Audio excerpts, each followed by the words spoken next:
धवा कुंज बिहारी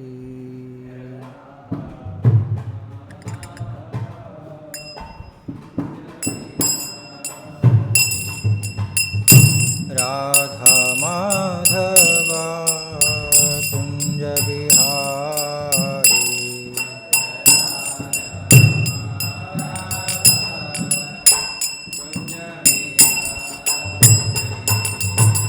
गोपी जन वल्लभा गिरिवरधारी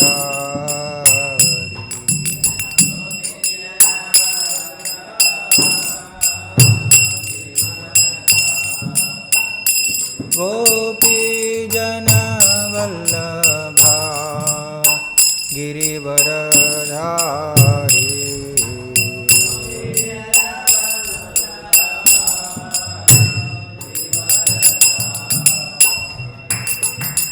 यशोदानंदन व्रज जनरंजन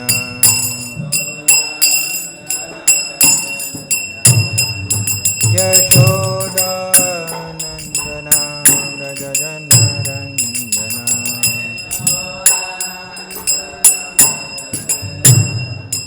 यमुना तीरावनचारी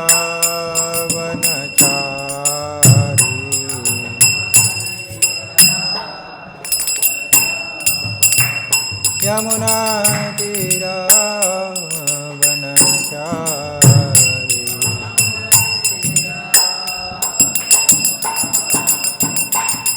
जय राधा माधव कुंज बिहारी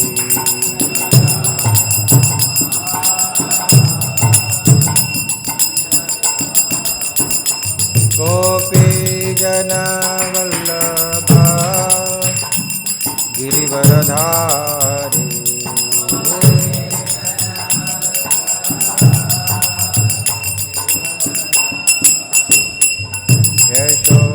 यशोदानंदन व्रज जनरंजन यमुना तीरावनचारी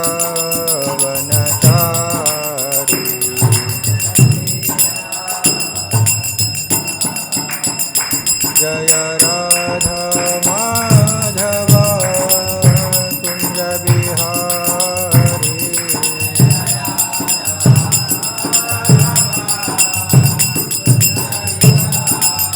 जय राधा माधव कुंज बिहारी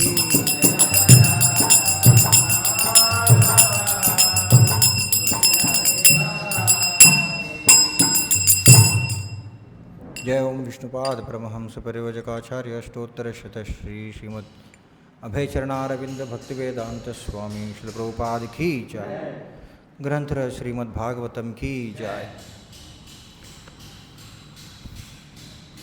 बैटरी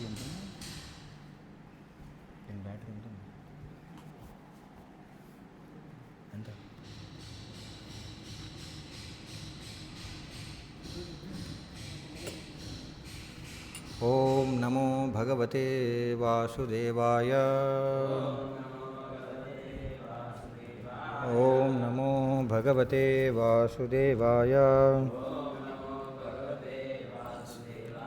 ओम नमो भगवते वासुदेवाय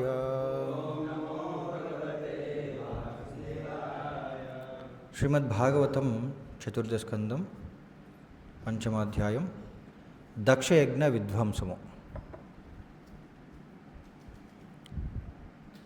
announcing the results.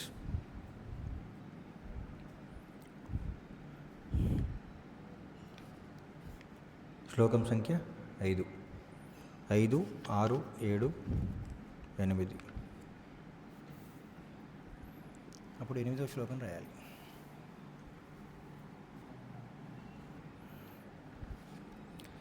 ఓకే 5వ శ్లోకం.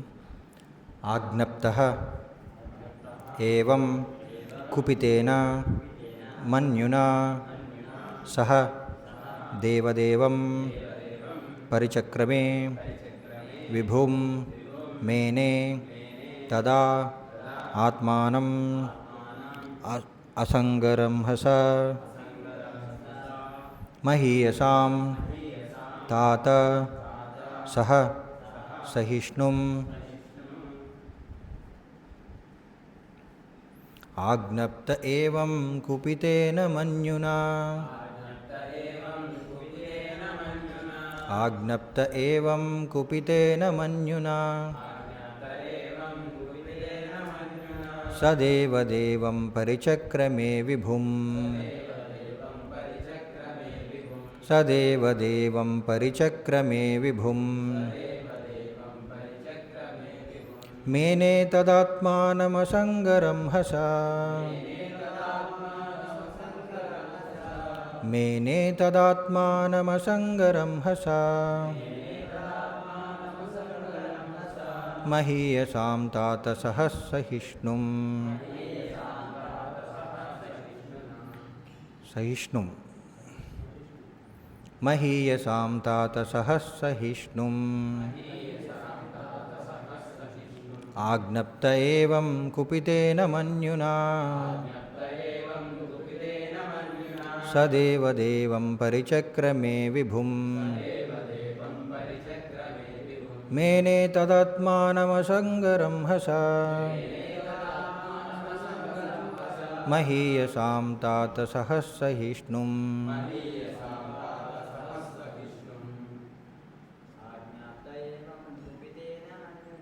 ఆజ్ఞప్త ఏవం కుపితేన మన్యునా సదేవదేవం పరిచక్రమే విభుం మేనే తదాత్మానమసంగరం హస మహీయసాం తాత సహ సహిష్ణుం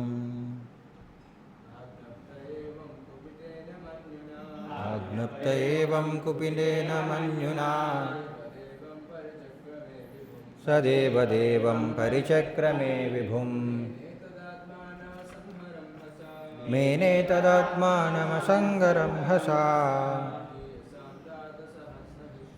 మహీయసాం తాత సహ సహిష్ణుం ఆజ్ఞప్త ఏవం కుపితేన మన్యునా సదేవదేవం పరిచక్రమే విభుం తదాత్మానమసంగరం హస మహీయసాం తాత సహ సహిష్ణుం. ఆన్లైన్లో ఎవరైనా చెప్తారా?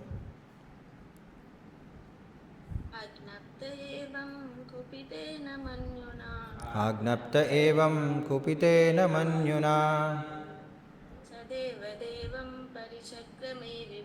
సదేవదేవం పరిచక్రమే విభుం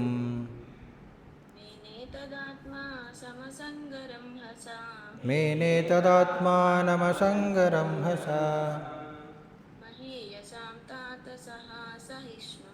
మహీయసాం తాత సహ సహిష్ణుం. ఇంకా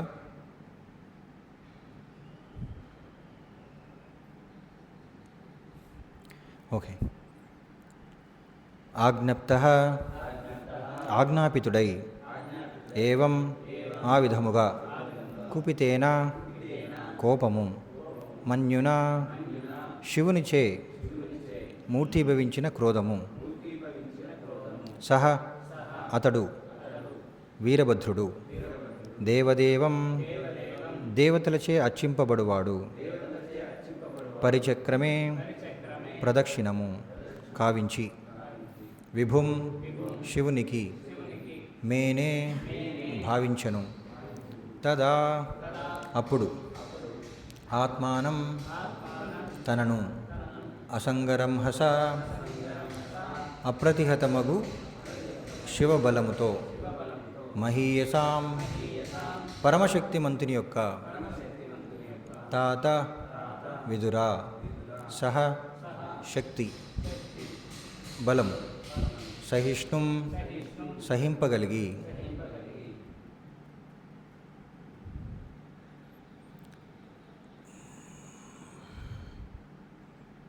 మైత్రేయుడు పలికెను, ఓ విదురా, దేవదేవుని క్రోధరూపమై ఉన్న ఆ నల్లని మహాకాయుడు శివాజ్ఞను నెరవేర్చ సంసిద్ధుడయ్యను.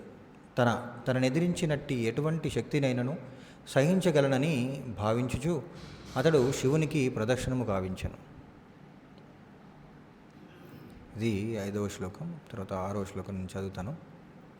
అన్వీయమానస్సతురుద్ర పార్షదైర్భృశం నదద్భిర్వ్య అనదత్సు భైరవం ఉద్యమ్య శూలం జగదంతకాంతకం సంప్రాద్రవం ఘోషణభూషణాంఘ్రీ. పెక్కుమంది రుద్ర పార్షదులు గొప్ప గర్జన చేయుచు ఆ భయంకరాకారుని అనుసరించిరి. మృత్యువును కూడా సహింపగలిగినంతటి భీకరమగు త్రిశూలమును అతడు పట్టి ఉండెను. అతని కాలి అందలు గర్జించుచున్నట్లు గోచరించెను.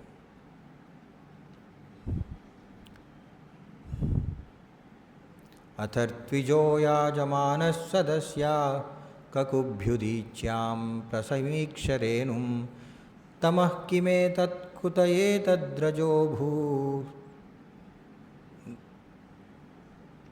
ఇతి ద్విజపత్న్యశ్చ దద్యుః.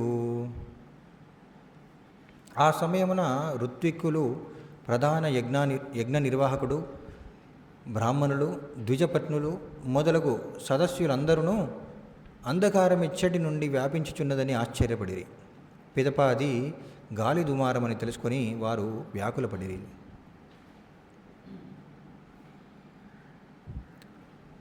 వాతానవాంతి నహి సంతి దస్యవః ప్రాచీన బర్హిర్జీవతి హోగ్రదండః గావో న కాల్యంత ఇదం కుతో రజో లోకోధునా కిం ప్రళయాయ కల్పతే.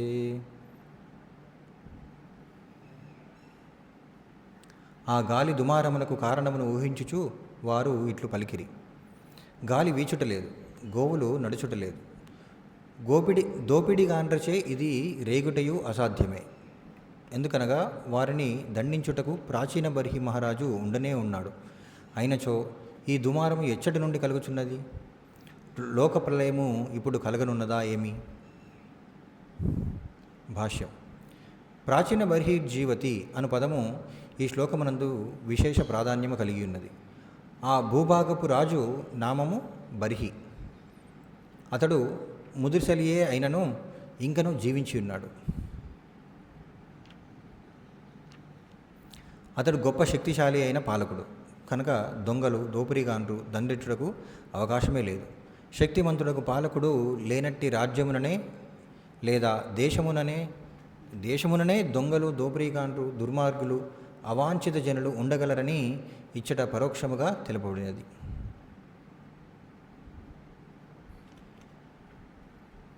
న్యాయం పేరిట దొంగలకు స్వతంత్రమిచ్చినప్పుడు అట్టి వారిచే రాజ్యము, దేశము కల్లోలితమగును. శివ సైన్యముతో చెలరేగిన దుమారము లోక ప్రళయ సమయమును తలపించెను. భౌతిక సృష్టిని విలయము కావించవలసినప్పుడు ఆ కార్యము శివునిచే నిర్వహింపబడును. కనుక ప్రస్తుతము అతనిచే సృష్టింపబడిన పరిస్థితి లోక విలయమును ఓలెను. ఓం అజ్ఞానతిమిరాంధస్య జ్ఞానాంజనశలాకయ చక్షురున్మీలితమేన తస్మై శ్రీగురవే నమః. నమో విష్ణుపాదాయ కృష్ణప్రేష్ఠాయ భూతలే శ్రీమతే భక్తివికాసస్వామినితి నామనే. నమో విష్ణుపాదాయ కృష్ణప్రేష్ఠాయ భూతలే శ్రీమతే భక్తివేదాంతస్వామినితి నామనే. నమస్తే సారస్వతీదేవి గౌరవాణి ప్రచారిణి నిర్విశేష శూన్యవాది పాశ్చాత్య దేశతారిణి. వందేహం శ్రీగురో శ్రీతపతకమనం శ్రీగురూన్ వైష్ణవాంశ శ్రీరూపం సాగ్రజాతం సహగణ రఘునాథాన్వితం తం సజీవం సాద్వైతం సావధూతం పరిజనసహితం కృష్ణ చైతన్యదేవం శ్రీరాధాకృష్ణపాదాన్ సహగణ లలిత శ్రీ విశాఖాన్వితాంశ. జయ శ్రీకృష్ణ చైతన్య ప్రభు నిత్యానంద శ్రీ అద్వైత గదాధర శ్రీవాసాది గౌరభక్తవృంద. హరే కృష్ణ కృష్ణ కృష్ణ హరే హరే హరే రామ రామ రామ హరే హరే.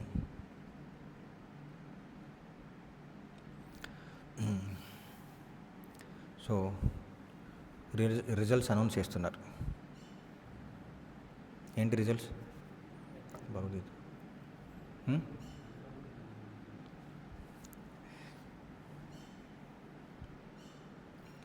ఏం రిజల్ట్స్?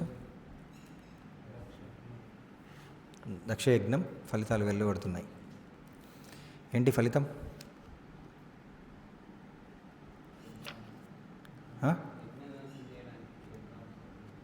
యజ్ఞము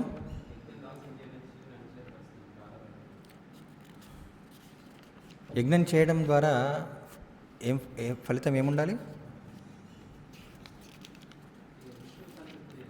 యజ్ఞం యొక్క ఉద్దేశం విష్ణువుని సంతృప్తిపరచడం. విష్ణువుని సంతృప్తిపడితే ఇంకే ఏం జరుగుతుంది? కానీ ఇక్కడ ఏం జరుగుతుంది? ఎందుకు?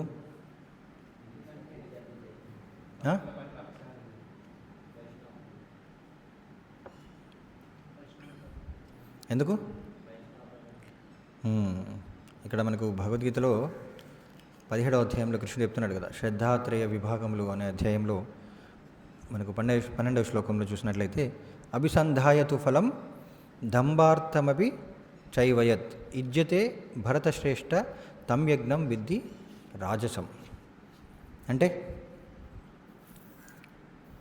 ఏదో భౌతిక లాభము కొరకు లేదా దంభముతో చేయబడే యజ్ఞము రజోగుణంలో ఉన్నదిగా నీవు తెలుసుకోవాలి. మరి రజోగుణంలో చేసే కార్యాల యొక్క ఫలితాలు ఏంటి?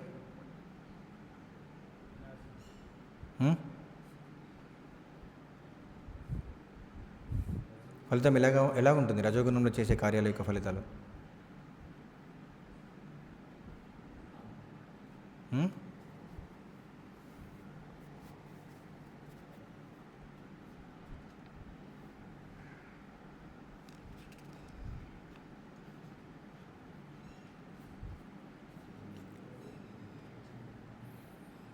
సత్వగుణంలో చేసే కార్యాలు ఎలా ఉంటాయంట? ముందు శ్లోకంలో చెప్పారు. అఫలాకాంక్షిభిర్యజ్ఞో విధిదిష్టోయ ఇజ్యతే యష్టవ్యమేవేతి మనః సమాధాయ స సాత్విక.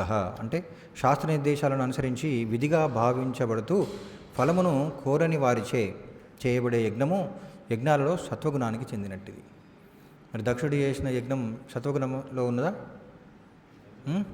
రజోగుణంలో ఉంది. ఎందుకంటే భౌతిక లాభము కొరకు లేదా ధమ్మముతో చేయబడే యజ్ఞము రజోగుణంలో ఉన్నదిగా నీవు తెలుసుకోవాలి. మరి దక్షుడికి దంభం ఉందా? ఏంటది? నేనే గొప్ప యజ్ఞాన్ని చేస్తున్నాను, నాకంటే గొప్ప యజ్ఞాలు ఎవరు చేయరు, అందరూ నన్నే గౌరవించాలి, తర్వాత మనం అనే భావంతో చేశాడు కాబట్టి మరి దాని ఫలితం ఎలా ఉందో ఇప్పుడు ఈ శ్లోకాల్లో వివరించబడుతుంది. మరి భగవద్గీత 17వ అధ్యాయం 13వ శ్లోకంలో చెప్తున్నారు, విధిహీనం అసృష్టాన్నం మంత్రహీనం అదక్షిణం శ్రద్ధావిరహితం యజ్ఞం తామసం పరిచక్షతే. అంటే శాస్త్ర నిర్దేశాల పట్ల గౌరవము లేకుండా, ప్రసాద వితరణము లేకుండా, వేద మంత్రోచ్చారణ లేకుండా, పురోహితులకు దక్షిణలు లేకుండా శ్రద్ధారహితంగా చేయబడే ఈ ఏ యజ్ఞమైనా తమో గుణంలో ఉన్నదిగా భావించబడుతుంది. దక్షుడు చేసే యజ్ఞం తమో గుణంలో ఉందా? తమో గుణంలో ఎందుకు లేదు? శాస్త్రం ప్రకారం చేస్తున్నాడు, విధి ప్రకారమే చేస్తున్నాడు, కానీ దంభంతో చేస్తున్నాడు, భౌతిక కోరికలతో చేస్తున్నాడు. కాబట్టి దాని ఫలితం ఏమైంది? రజోగుణంలో చేసే కార్యాల యొక్క ఫలితం ఏంటి?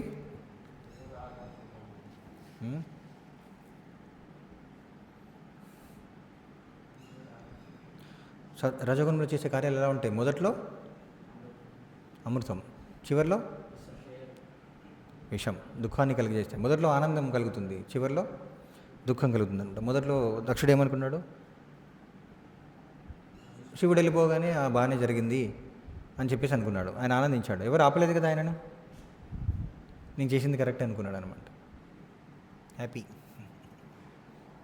కానీ చివరికి ఏం జరిగింది? కానీ చాలా సమయం పట్టింది కదా, వెంటనే జరిగిందా? సమయం పడుతుంది. మనం చేసిన కార్యాలకు ఫలితం రావడానికి తగిన పరిస్థితులు అవసరం అన్నమాట. సో మనం ఇక్కడ గమనించినట్లయితే దక్షుడు కేవలం అంటే కోర్స్ మనకి చాలాసార్లు చెప్పుకున్నాం, భగవంతుని సంతృప్తిపరచడానికి చేసే కార్యాలు సహజంగానే భగవంతుని సంతృప్తిపరుస్తాయి కాబట్టి అందరినీ సంతృప్తిపరుస్తాయి. ఒకవేళ అందరూ సంతృప్తి పడట్లేదంటే దాని అర్థం ఏంటి?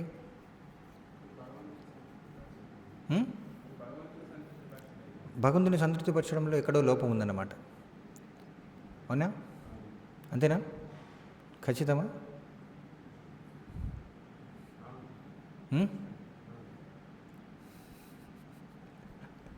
ఇలా అడిగారంటే ఏదో ఉంటుంది పాయింట్. అవునని చెప్పొద్దా? మరి దేవతలు భగవంతుని సంతృప్తిపరచడానికి ఏదైనా యజ్ఞం చేసినప్పుడు జీవులందరూ కూడా సహజంగానే ఆనందంగా ఉంటారు. అవునా కదా? అందరూ ఉంటారు ఆనందంగా? చెప్పాలి. పోనీ ఆనందంగా ఉండని వాళ్ళు ఎవరు? రాక్షసులు.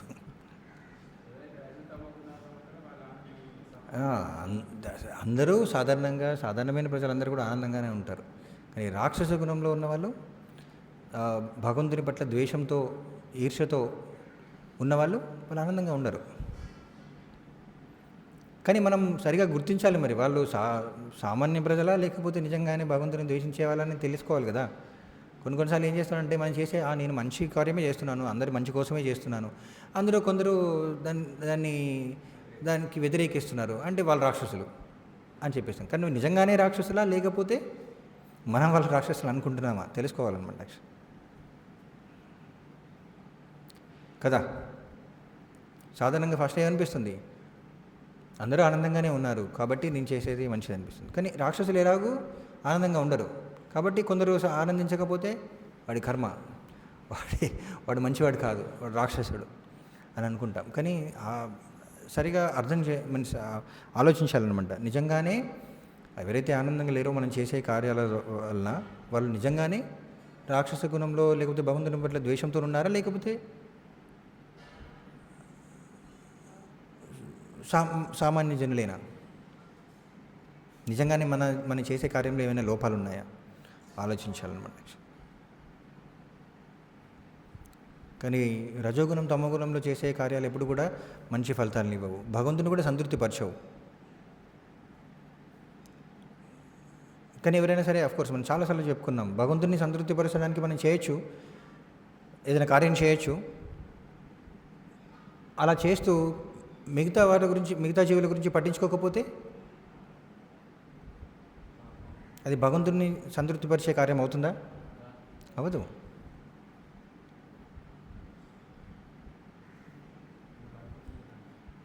భగవంతుని సంతృప్తిపరిచే కార్యం అవుతుంది అప్పుడు?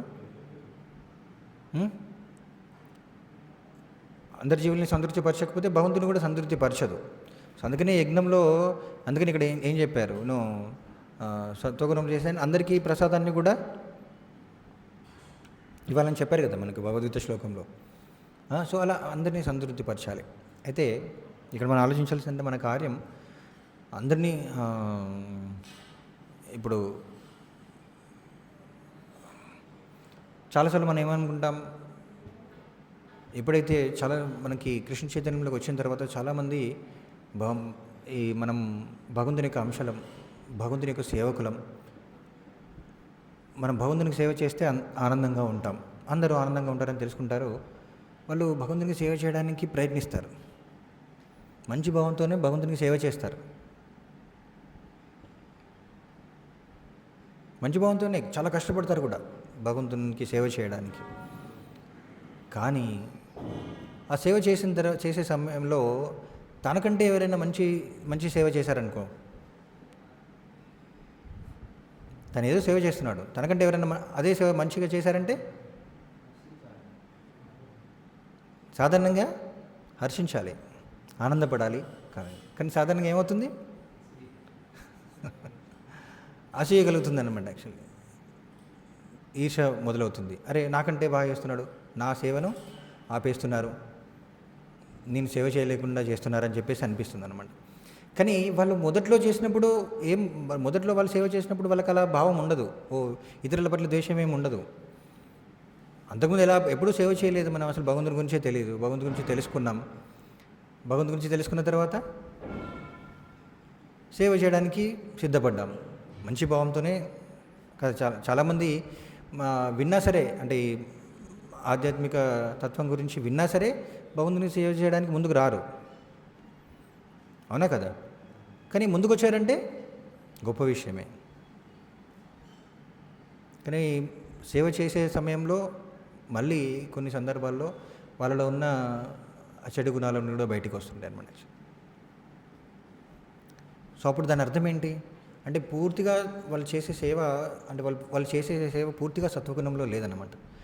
సత్వగుణంలో కొన్నిసార్లు సత్వగుణంలో కూడా ఉండొచ్చు, కానీ శుద్ధ సత్వంలో లేకపోతే ఏమవుతుంది, మిగతా గుణాలు అప్పుడప్పుడు మిశ్రితమవుతాయి అన్నమాట.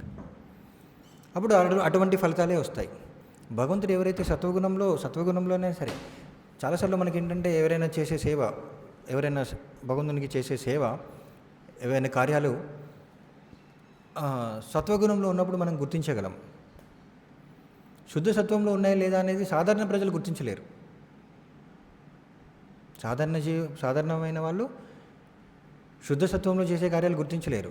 సత్వగుణంలో చేసే కార్యాలు, అంటే ఆ శుద్ధ సత్వంలో చేసే కార్యం కూడా సత్వగుణంలో ఉందనే అనుకుంటాం, అలా చేస్తుంటారు. కానీ సత్వగుణంలో శుద్ధ సత్వంలో చేసే కార్యాలు ఎప్పుడు కూడా మనం ఇతర గుణాల చేత ప్రభావితం చెందవు. కానీ సత్వగుణంలో చేసినట్లయితే అప్పుడప్పుడు ఇతర గుణాల ప్రభావితం అవుతాయన్నమాట. అందుకనే మనం చూస్తుంటాం, చాలామంది భగవంతునికి చాలా మంచిగా సేవ చేయాలనుకుంటారు, కానీ వాళ్ళు శుద్ధ సత్వానికి రాలేదు కాబట్టి అప్పుడప్పుడు ఏం చేస్తుంటారు, అప్పుడప్పుడు ఈర్ష, ద్వేషాలు, అసూయలు ఇవన్నీ కూడా బయటపడుతుంటాయి అన్నమాట. తాత్కాలికంగా వస్తుంటాయి. అది ఎంతవరకు వాళ్ళ గుణాల చేత కింది గుణాల చేత ప్రభావితం అవుతారో అంతవరకు దాని యొక్క ఫలితాలు కూడా అలానే ఉంటాయి అన్నమాట. వాళ్ళు చేసే కార్యాల యొక్క ఫలితాలు కూడా అలానే ఉంటాయి. సత్వగుణంలో చేసినట్లయితే భగవంతుడు మంచి ఫలితాలనే ఇస్తాడు. రజోగుణంలో చేస్తే వాళ్ళకి ఏ ధామాం ప్రపద్యంతే తాం తథైవ భజామ్యహం అంటున్నాడు కదా కృష్ణుడు. సో ఆ విధమైన ఫలితాలే వస్తాయన్నమాట. మనం చూసాం, ప్రభుపాద వారు ఈ ఉద్యమాన్ని మొదలుపెట్టేటప్పుడు ఏ భావంతో మొదలుపెట్టాడు?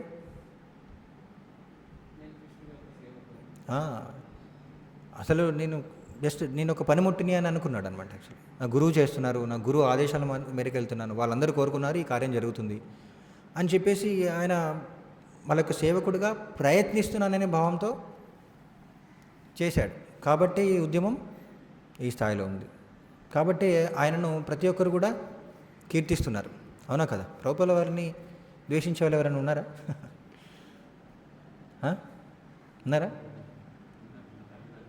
ఉన్నారా? మన తల్లిదండ్రుల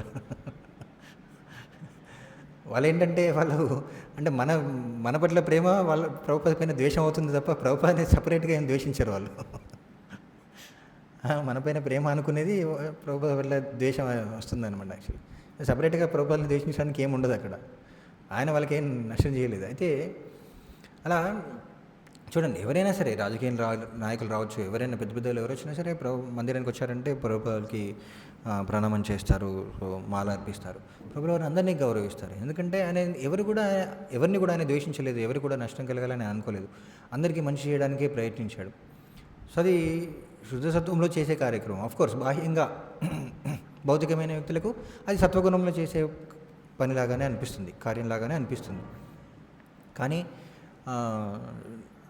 ప్రభుపాద వారు పూర్తి శుద్ధ సత్వంలో అసలు ఏమాత్రం ఫలితం ఆశించకుండా ఇది ఖచ్చితంగా జరగాలి అని అనుకోలేదన్నమాట. ఎందుకంటే ఆయన దాదాపు 26 సంవత్సరాల వయస్సు ఉన్నప్పుడు ఆయన ప్రచారం చేయడం మొదలుపెట్టాడు.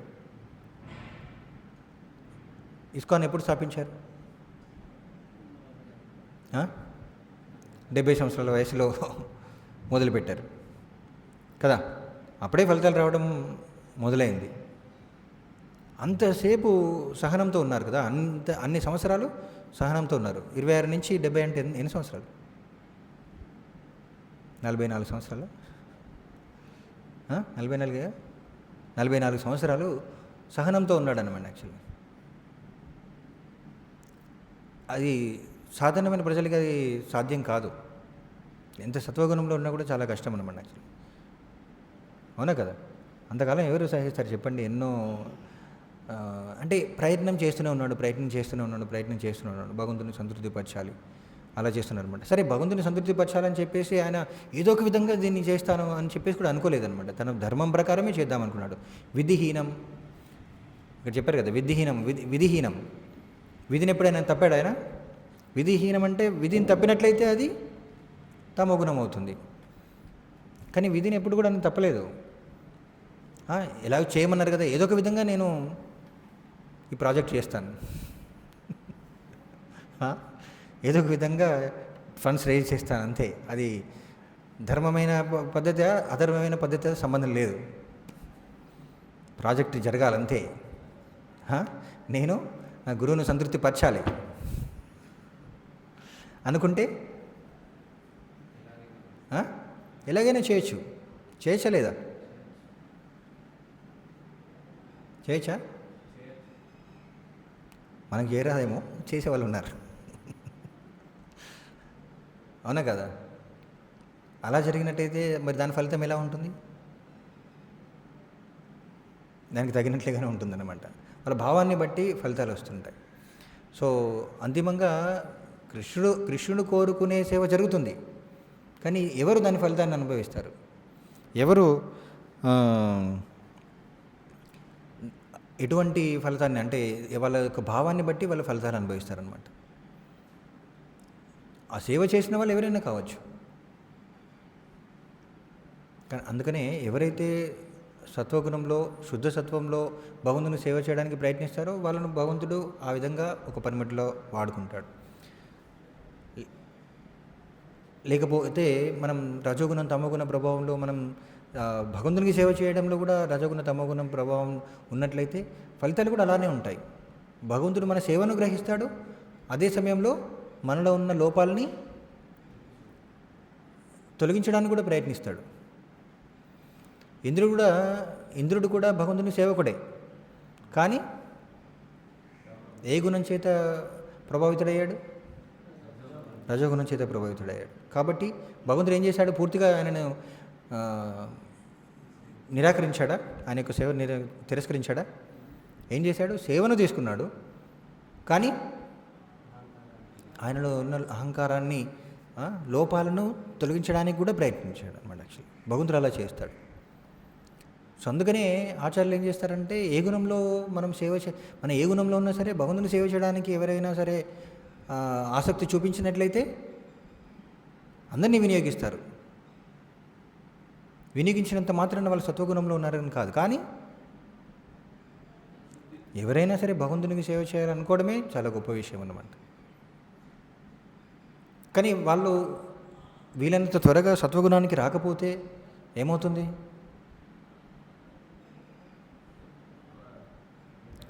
ఫలితాలు ఆ విధంగానే ఉంటాయి. వాళ్ళు ఏ గుణంలో కార్యాలు చేస్తున్నారో ఆ గుణానికి అనుగుణంగానే ఫలితాలు ఉంటాయి అన్నమాట యాక్చువల్లీ. కాబట్టి భగవంతుని సేవనే కావచ్చు. ఇప్పుడు ఎలాగైతే దక్షుడు యజ్ఞం చేద్దామనుకున్నాడు, భగవంతుని సంతృప్తి పడదామనుకున్నాడు, అందరినీ దేవతలను ఆహ్వానించాడు, శివుడిని లెక్క చేయలేదు, బ్రహ్మని లెక్క చేయలేదు. కానీ అది సరైనది కాదన్నమాట యాక్చువల్లీ. భగవంతుని సంతృప్తిపరచాలంటే అందరినీ సంతృప్తిపరచాల్సిందే. అది తన భావం అన్నమాట యాక్చువల్లీ. శివుడు సరి అయినవాడు కాదని అనుకోవడం అది దక్షుడు యొక్క అజ్ఞానం. కాబట్టి సో ప్రతి ఒక్కరిని కూడా అఫ్కోర్స్ భగవంతుని సంతృప్తిపరచడం అంటే ప్రతి ఒక్కరిని సంతృప్తిపరచాలి. కానీ ఈయన శివుణ్ణి ఆహ్వానించకపోవడమే కాకుండా అవమానించాడు కూడా. కాబట్టి ఆ ఫలితం ఏ విధంగా ఉంది ఇప్పుడు చూస్తున్నాం కదా. ఎవరు వచ్చారు? వీరభద్రుడు. శివుని యొక్క అనుచరులందరూ కూడా యజ్ఞాన్ని విధ్వంసం చేయడానికి పరిగెత్తుకుంటూ వస్తున్నారనమాట. పరిగెత్తుకుంటూ వచ్చే సమయంలో ఎలా ఉంది ఆ వాతావరణం? ప్రళయం వస్తున్నట్లు అనిపించిందంట. అసలు ప్రళయ కార్యం చేసేది ఎవరు? శివుడే. శివుడి యొక్క అనుచరులే వస్తున్నారు. మరి అందుకనే అక్కడ ఉన్న దేవతలకందరికీ కూడా, ఋషులకి, బ్రాహ్మణులకి అందరూ కూడా ఆ యొక్క పరిస్థితి ఎలా ఉంది అనిపించిందంట? ప్రళయం జరుగుతుంది అన్నట్లు అనిపించిందంట. పూర్తిగా ఏం చెప్పారు?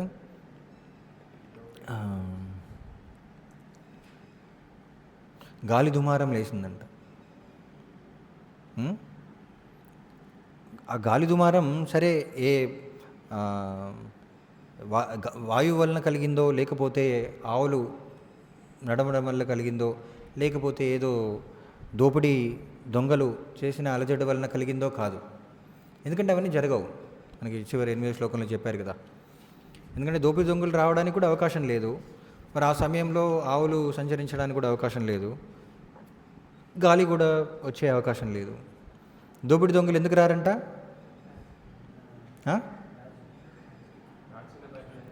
ప్రాచీన బర్హి అనమాట. యాక్చువల్లీ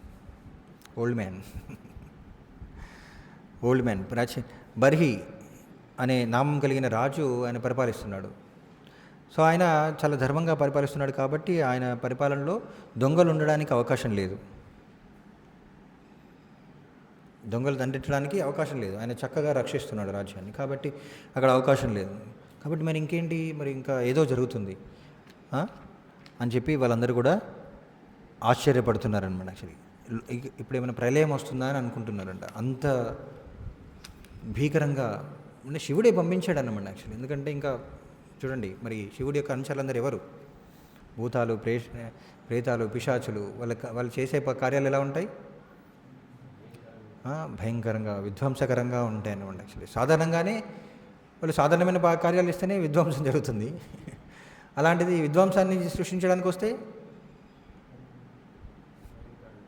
భయంకరంగా ఉంటుందన్నమాట. యాక్చువల్లీ సో ఆ విధంగా శివుడి యొక్క ముఖ్య అనుచరుడు వీరభద్రుడు. ఇక్కడ ఏం చెప్పారు? నల్లటి ఆకారం కలిగిన వ్యక్తి వస్తున్నారని చెప్పారు, కానీ ఆయన పేరు వీరభద్రుడు అనమాట. తర్వాత శ్లోకంలో చెప్తారు. సో ఆ క్రోధ రూపంలో ఉన్న నల్లని మహాకాయుడు శివుడి యొక్క ఆజ్ఞతో ముందుకు రావడం జరుగుతుందన్నమాట. సో ఆయనని మిగతా వాళ్ళందరూ కూడా అనుసరిస్తున్నారు. సో చివరికి ఏం జరుగుతుంది? దక్షుడి యొక్క తల కోల్పోతాడు. సో మరి అది ఫలితం అన్నమాట. యజ్ఞం యొక్క ఫలితం అది. పరీక్షల యొక్క ఫలితాలు ఆ విధంగా వచ్చాయి మరి. సో చాలా అనుకోవచ్చు, యజ్ఞుడు ముందు అనుకున్నాడచ్చు, నేను గొప్పవాడిని, నన్ను ఎదిరించేవాళ్ళు ఎవరు లేదు, చూసావా నేను శివుడిని పంపించి వేశానని చెప్పేసి అనుకోవచ్చు ముందు. నన్ను ఎదిరించే వాళ్ళు ఎవరు లేరు, ఎందుకంటే అక్కడ దేవతలు ఎవరు కూడా ఆపలేదు కదా. శివుడు వెళ్ళిపోయేటప్పుడు దక్షుడు శివుడిని అవమానించేటప్పుడు ఎవరైనా ఆపారా?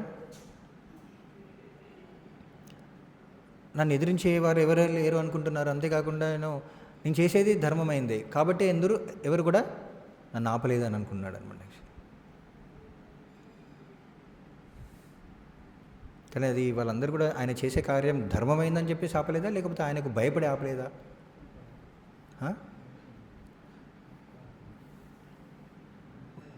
వాళ్ళు భయపడి ఆపలేదన్నమాట యాక్చువల్లీ. సో అలా దక్షుడు తన యొక్క భావానికి తగిన ఫలితాన్ని పొందాడనమాట చివరికి. కాబట్టి మనకి ఇక్కడ మనం ఇంతకుముందు చెప్పుకున్నట్లంటే భగవద్గీతలో కృష్ణుడు చెప్తున్నట్లు మనం చేసే కార్యం ఏదైనా కావచ్చు, చిన్న సేవనైనా కావచ్చు, భగవంతునికి సేవ చేయడమే చాలా గొప్ప విషయం. కానీ ఆ సేవలో కూడా మన భావం ఏంటిదనేది తెలుసుకోవడం కూడా అవసరం అన్నమాట. మొదట్లో మనం ఎలాంటి పరిస్థితుల్లో ఉన్నా సరే భగవంతుని సేవ అవకాశం వచ్చిందంటే చాలా అదృష్టం, భగవంతుని సేవ చేయాలి. కానీ మనం ఈ భౌతిక ప్రకృతి యొక్క త్రిగుణాల చేత ప్రభావితం చెందాం కాబట్టి మొదట్లో పర్వాలేదు, ఏ భావంతో చేశాము, ఎలా చేశామనేది అది పర్వాలేదు, భగవంతుని సేవ చేయడానికి అవకాశం వస్తే సరిపోతుంది. కానీ వీలైనంత త్వరగా సత్వగుణానికి రాకపోతే, శుద్ధ సత్వానికి వెళ్ళకపోతే ఏమవుతుంది? మన భగవంతుని కార్యాలు జరుగుతుంటాయి, భగవంతుని కార్యాలు చేయడానికే ప్రయత్నిస్తున్నాం. కానీ ఇంకా మనం డంబము, దర్పము, ఈర్ష్య, ద్వేషాలు, అసూయ, ఇంకా ఏంటి అహంకారంతో ఉన్నట్లయితే వాటి ఫలితాలను అనుభవించాల్సిందే. కానీ ఏంటంటే భగవంతునికి సేవ చేసే భక్తులకి ఏంటంటే వాటి ఫలితాన్ని అనుభవించినా సరే భగవంతుడు ఏం చేస్తాడంటే వాళ్ళను సరిదిద్దుతాడు అనమాట. యాక్చువల్లీ మంచి మార్గంలో పెట్టడానికి ప్రయత్నిస్తారు. కానీ భగవంతుని సేవా అవకాశం పొందినా సరే ఇంకా రాక్షసులాగా ప్రయత్నిస్తే మాత్రం ఏమవుతుంది?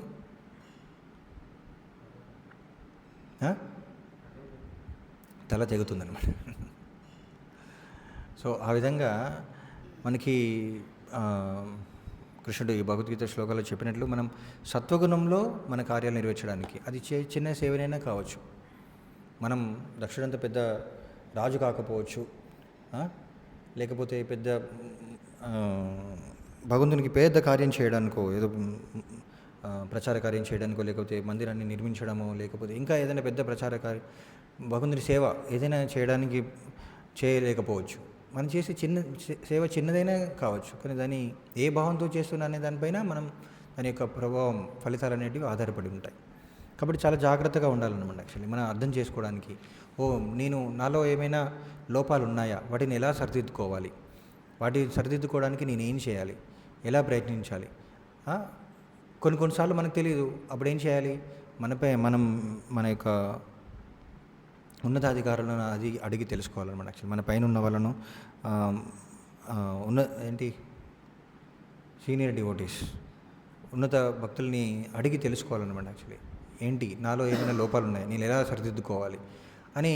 అలా మనం ప్రతి క్షణం కూడా మనం చేసే కార్యాలను అలా సరిదిద్దుకున్నట్లయితే ముందుకు వెళ్ళగలం, సత్వగుణంలో ఉండడానికి ప్రయత్నిస్తాం.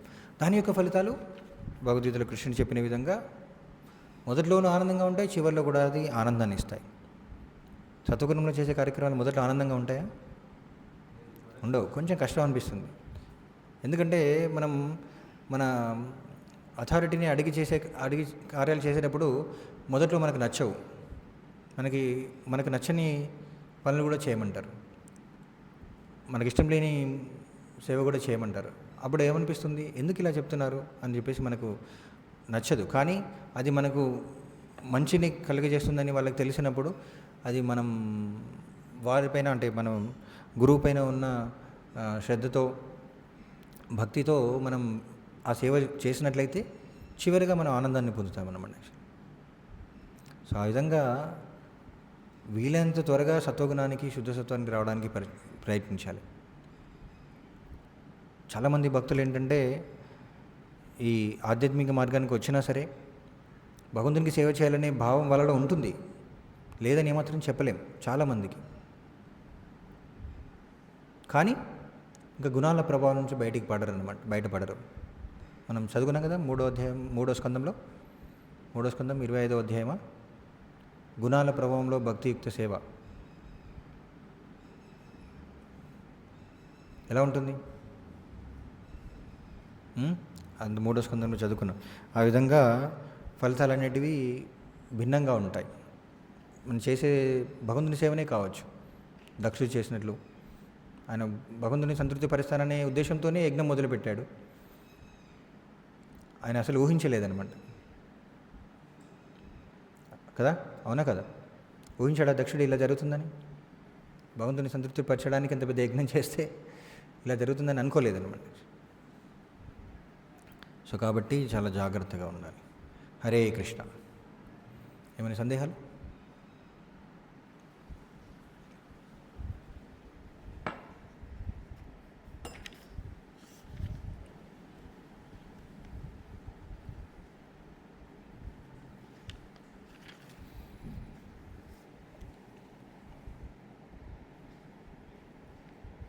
हरे कृष्ण. ग्रंथराज श्रीमद् भागवतम की जय. श्रील प्रभुपाद की जय. वाञ्छाकल्पतरुभ्यश्च कृपा सिन्धुभ्यैव च पतितानां पावनेभ्यो वैष्णवेभ्यो नमो नमः.